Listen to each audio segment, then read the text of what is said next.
Welcome to Grammar Made Simple. Today we're going to address parts of speech.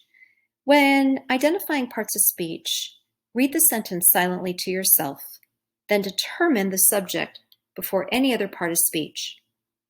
It's color-coded red because the main attraction or the star of the sentence is the subject.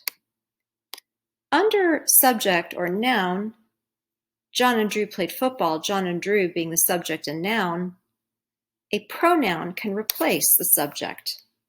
They represents John and Drew. They is a pronoun and therefore the subject in that sentence. Step 2 is to determine the adjective. There are also 7 additional words that you should memorize. Articles, a, an, or the, and possessive pronouns all are adjectives. Step 3, after you know the subject, ask yourself, what is the subject or noun doing? What is Jack as a subject? What is Jack doing? Well, Jack ran. Ran happens to be an action verb.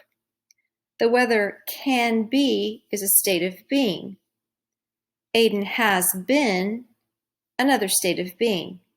Notice that verbs have different tenses. Be consistent in your writing with the verb tense. Verbs can be in the present, past, or future tense.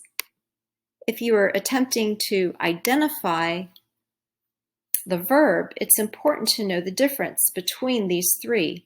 For example, if I'm talking in the future, tomorrow I will bake cookies. Will bake, those 2 words are the verbs in the sentence. Or in present tense, now I am journaling, those are the verbs in the sentence. Step 4 is to modify verbs, adjectives, and other adverbs by identifying the adverb. An adverb answers one of 4 questions. How, why, when, where modifies a verb. How much modifies either an adjective or another adverb. Step 5 is to determine if there is a direct object. Not every sentence will have one. Direct objects always follow an action verb, and they receive the action by someone or something. The football player changed his clothes. Clothes is the direct object. TT read his book. Book is the direct object. Varick fixed the door. Door is the direct object. Step 6 is to determine the preposition. The easiest way to determine a preposition is to look for the prepositional phrase. These are some examples of different prepositions. The ball rolled under the bed. Under is the preposition. The ball rolled under the bed. Under the bed is the prepositional phrase. Also, determine if there is an interjection, which shows feelings and it is accentuated with a comma or an exclamation point. Wow, yes, no, stop, well. These are all examples of interjections. So let's practice a few. Stop. That is a very hot stove.